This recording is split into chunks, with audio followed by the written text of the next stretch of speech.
The scrape of wooden desk lids opening, the smell of chalk dust hanging in the air on a summer afternoon.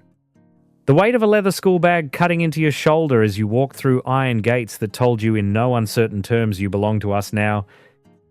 School in the 1960s wasn't the colourful, child-centred, everybody gets a prize experience kids have today. It was rigid, formal, and sometimes brutal in ways that modern parents can barely imagine.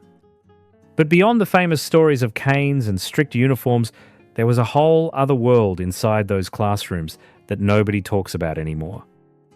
Today, we're stepping into the parts of 1960s Australian schooling that history has quietly buried the forgotten practices, the hidden rules, the shocking realities that shaped an entire generation without anyone asking permission. This is what school was really like, and some of it will genuinely surprise you.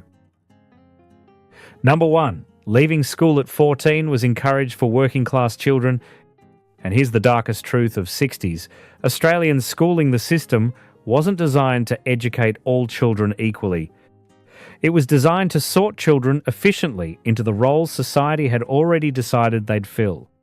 And for working-class children, that role was usually leaving school as early as legally possible and entering the workforce. At 14, you could legally leave school in most Australian states in the 1960s. And for many working-class families, this wasn't just permitted, it was expected, encouraged, sometimes even pushed by the schools themselves. Counsellors would advise working-class children that university wasn't for them, that a trade was more realistic, that further education was aspirational beyond their station. Teachers would subtly redirect working-class students away from academic paths. Not, you're not capable, but have you thought about an apprenticeship? Not, you can't do university, but you do well in a trade. The message was delivered with warmth and practicality, dressed as guidance, but it was class gatekeeping in educational clothing. The children of doctors and lawyers and accountants were pointed toward university from primary school.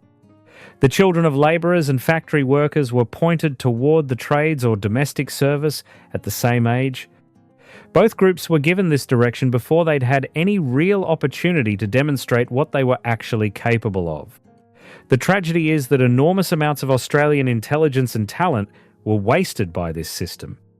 Children who might have become engineers, scientists, doctors or artists were instead directed into jobs that suited the economy's immediate labour needs. The system served the economy. It did not serve the children. Number 2, corporal punishment was applied differently based on class and race. Everyone talks about the cane as though it was applied equally. It wasn't. In practice, corporal punishment in 1960s Australian schools was applied with a consistency that revealed exactly whose bodies mattered and whose didn't. Working-class children were caned more frequently and more severely than children from professional families. Aboriginal children were caned for things that white children weren't punished for at all. Immigrant children whose accents or backgrounds marked them as other received harsher treatment. The tool of discipline that was supposed to be equal was actually a precise instrument for reinforcing the social hierarchy. Teachers who knew a child's family, who played golf with the father, or attended the same church as the mother, would pull punishments for those children. A doctor's son who misbehaved might receive a talking to that sent a message. A factory worker's son who did the same thing would get the strap. Both were wrong, but only one was actually dangerous to punish. Girls from poor families had their uniform inspections performed more critically than girls from middle-class families. The slight imperfection in a poor girl's uniform was punished, while the same imperfection in a wealthy girl's was overlooked. The stated rule was uniform. The application was deeply class-conscious. The children who received disproportionate punishment knew it. They understood, at some level they couldn't articulate, that the school's stated commitment to equal standards was a fiction, that some children mattered more than others. That the rules weren't really rules, they were tools, and like all tools, they were used by whoever held them for whatever purposes suited those hands. Number 3, the Protestant-Catholic divide was taught in schools. Modern Australians barely understand this, but in the 1960s, the division between Protestant and Catholic Australians was a serious social fracture, and Australian schools reinforced it systematically. Catholic families sent their kids to Catholic schools. Protestant families sent their kids to state schools or Protestant denominational schools, and the two groups regarded each other with deep suspicion. State schools in the 60s were effectively Protestant schools.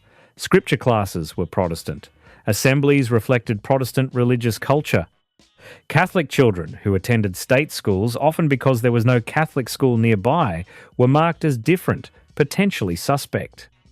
The assumption was that being Australian meant being Protestant, and Catholicism was a slightly foreign thing. The Catholic school system ran entirely separately, funded differently, staffed by religious orders who had their own agendas and their own rules. Brothers and nuns ran these schools with absolute authority. The discipline was often more severe than in state schools. The religious instruction was intense and pervasive. The social consequences were real and widespread. Protestant and Catholic kids often didn't mix socially after school. Intermarriage between the two groups was actively discouraged by both communities. Career networks, social circles, sporting clubs all tended to follow religious lines in ways that seem utterly bizarre now. The divide had political roots in Irish immigration history, in Catholic attitudes to non-Catholic institutions, in Protestant fears about Catholic political influence. Children absorbed these divisions without being told why they existed, simply understanding that the kids from the other religion were somehow different, somehow other, somehow not quite the same kind of Australian. Do you remember how the Protestant-Catholic divide shaped your school experience? Number 4, teachers knew almost nothing about the subjects they taught. This one sounds shocking, but it was genuinely common. In the 1960s, teacher training in Australia was minimal. A 2-year teacher's college course was standard, and that covered all subjects, all age groups, all situations. Many teachers in primary schools and lower secondary had extremely limited knowledge of the subjects they were teaching beyond what they'd learned at school themselves. This was particularly visible in science and mathematics. Teachers who'd left school at 15 with basic arithmetic were teaching senior mathematics. Teachers who'd never studied chemistry beyond school level were running chemistry labs. The knowledge gap between teacher and advanced student was sometimes embarrassingly small. The solution most teachers used was simple and brutal. They taught from the textbook, page by page, nothing extra. Questions that went beyond what was in the textbook were discouraged or punished. A curious student who read ahead, who asked questions the teacher couldn't answer, was a problem to be managed, rather than a talent to be encouraged. Some teachers covered their ignorance with authoritarianism. If you can't explain something clearly, you can always shout the answer louder. If a student catches your error, label them disrespectful and discipline them. The culture of unquestioned teacher authority meant that teachers who didn't know something could simply refuse to be questioned about it. This created a specific kind of educational damage, not ignorance, but incuriosity. Children who arrived at school hungry to learn were systematically taught that asking questions was dangerous, that challenging authority was punished, that the safe path was to accept what you were told and never look beyond it. Number 5, pregnant schoolgirls were expelled immediately and permanently. Here's one that exposes the deep hypocrisy at the heart of 1960s Australian education. If a girl became pregnant while at school, she was expelled. Not counselled, not supported, not helped, expelled, immediately, permanently, without appeal. The official reasoning was about protecting other students from exposure to immorality. An unmarried pregnant girl was considered a corrupting influence, her condition evidence of moral failure that couldn't be permitted to exist within an educational environment. She was removed as quickly and quietly as possible. The boy involved, he stayed. He kept his education, his future, his reputation. The girl lost all three. The policy assumed the girl's sole responsibility for what had happened, regardless of circumstances. There was no consideration of whether consent had been involved, no support for what might have been a traumatic situation, no second thought about the girl's future. Many of these girls were 15, 16, 17. Forced to leave school, they typically had to choose between forced adoption, illegal abortion, or shotgun marriage. The education system that had expelled them offered nothing further. No alternative pathways, no evening classes, no support for continuing education. Their schooling simply ended. The Catholic school system was particularly brutal on this, but government schools weren't much better. The message sent to every girl in those schools was explicit: your body is a moral problem, and if it creates inconvenient evidence of sexuality, your education is forfeit. The message sent to boys was equally clear: you are not responsible. Number 6, mental health and learning difficulties were treated as character flaws. In the 1960s Australian classroom, there was no such thing as dyslexia, ADHD, anxiety, depression, or autism. Not because these conditions didn't exist, they absolutely did, but because they hadn't been properly identified, and more importantly, because the culture had no interest in identifying them. A child who couldn't sit still was naughty or badly raised. A child who couldn't read despite obvious intelligence was lazy or not trying. A child who had panic attacks before tests was weak. A child who struggled socially was odd or strange. The language was moral, not medical. These were failures of character, not neurological differences requiring support. The consequences for undiagnosed learning differences were severe. Dyslexic children were punished repeatedly for making the same kinds of errors, the same transpositions, the same spelling patterns, without anyone understanding why. ADHD kids were caned regularly, placed in the worst classes, told they'd amount to nothing. Anxious children were told to toughen up. Autistic children were sometimes removed from mainstream schools entirely and placed in institutions. Teachers weren't monsters, they were working with what they understood. The educational psychology of the era genuinely did not have the frameworks we have now. But the result was that entire cohorts of children who needed support received punishment instead. Many of these children left school believing they were stupid, when in fact they were wired differently and never given the right tools. The long-term damage was real and lasting. Adults in their 70s and 80s who struggled at school in the 60s are sometimes only now discovering that what they experienced was a learning difference, not a character flaw. 60 years of carrying a label of failure that was wrong from the beginning. Number 7, sex education simply did not exist. Absolutely nothing. That's what Australian students in the 1960s learned about reproduction, sexuality, relationships, or their own bodies at school. Nothing. The subject did not exist. It was not discussed, not hinted at, not acknowledged in any form. Children were expected to learn about sex somehow, somewhere, but not at school, and ideally not anywhere until marriage made it immediately relevant. The absence wasn't accidental, it was policy. Formal sex education was considered morally dangerous, potentially corrupting, the kind of thing that gave children ideas they wouldn't otherwise have. Teachers didn't discuss puberty, didn't explain menstruation to girls, didn't tell boys anything about the physical changes they were experiencing. If you had questions, you were on your own. Girls hitting puberty at school had to manage entirely without preparation in many cases.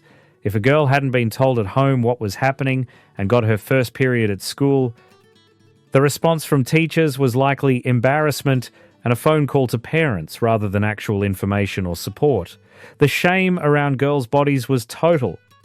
The information vacuum was filled by playground myths, by older siblings, by the more adventurous kids whose parents were slightly less Victorian. The result was a generation that navigated sexuality with spectacular ignorance, armed with playground rumour and absolute silence from every responsible adult. The church-run schools were even more rigid. Not only was sex education absent, any positive discussion of romance or attraction was treated as morally suspect.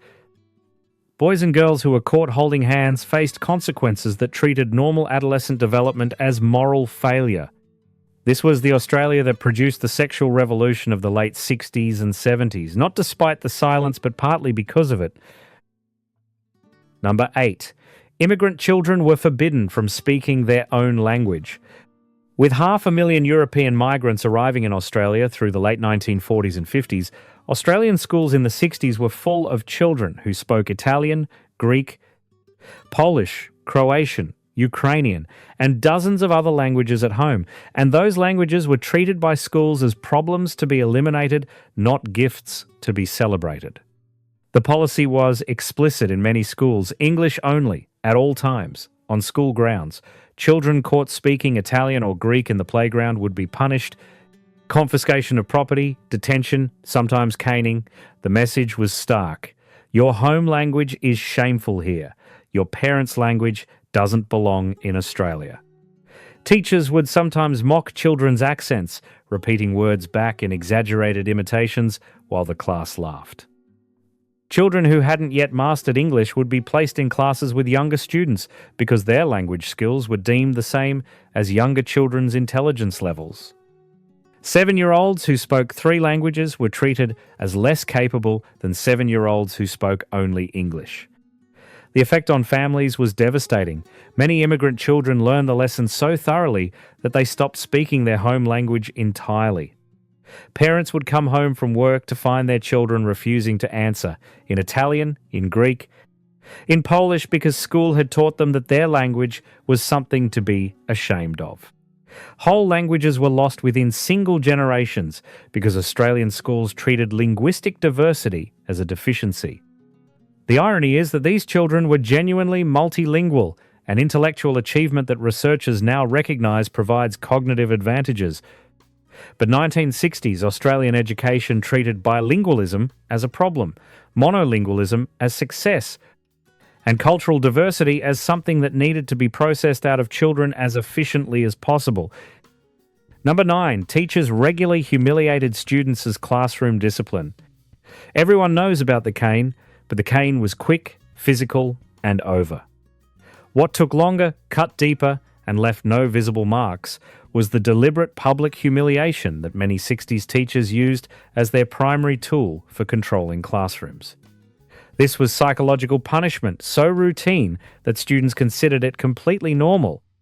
A child who got a maths problem wrong might be made to stand at the front of the class while the teacher explained, loudly and in detail, exactly how stupid the error was.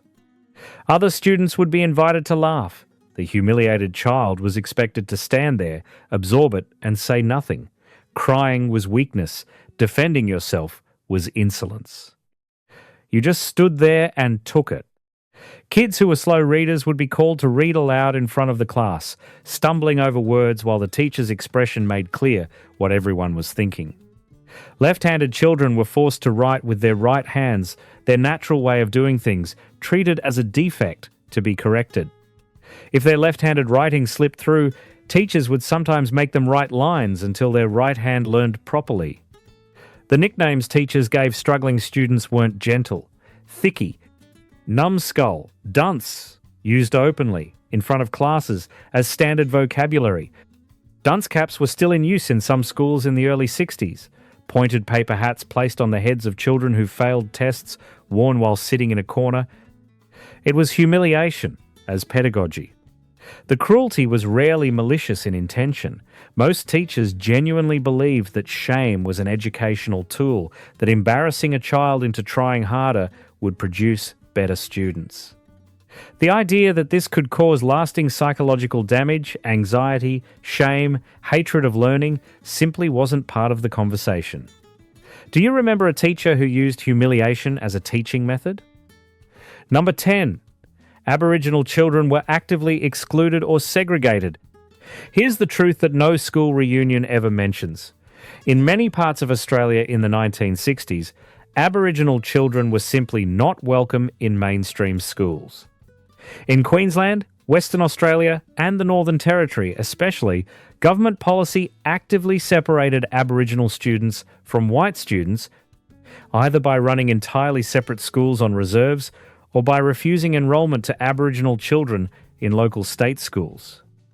The separate schools on reserves were dramatically underfunded, fewer qualified teachers, outdated or non-existent textbooks, buildings that were falling apart.